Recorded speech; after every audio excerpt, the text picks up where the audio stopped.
Labour wins UK election in a landslide.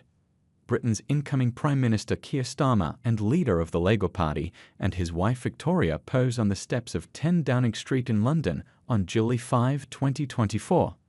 London.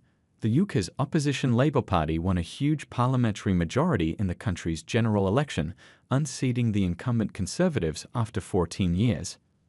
Early on Friday morning, Labour passed the threshold needed to govern alone as outgoing PM Rishi Sunak conceded defeat. Sunak later exited Downing Street and resigned as the Conservative Party leader. Keir Starmer, leader of the centre-left Labour, now becomes the country's next Prime Minister after declaring victory in the early hours.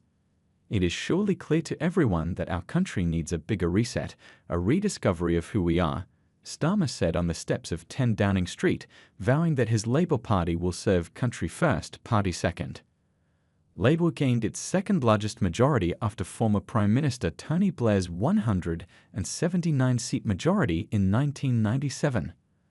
The Conservative Party, meanwhile, slipped to its worst-ever result in terms of seats, impacted heavily by a surge in votes for the Reform UK Party.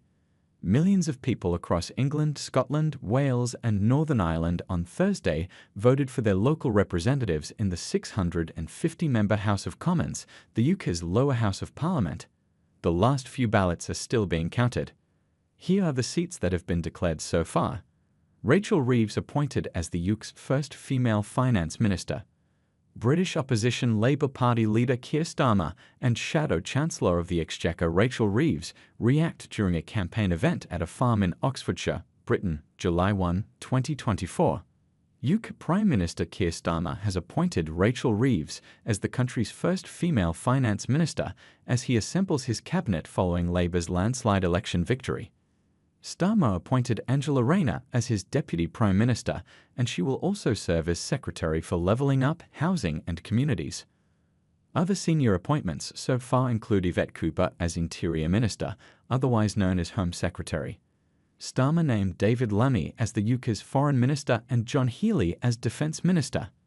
Newly elected Prime Minister Keir Starmer thanked his predecessor Rishi Sunak in his inauguration speech at Downing Street on Friday, but also made note of how much work needs to be done on the UK economy, trade, and on international relations. Next week, Starmer will head to Washington for the NATO summit, marking the 75th anniversary of the alliance.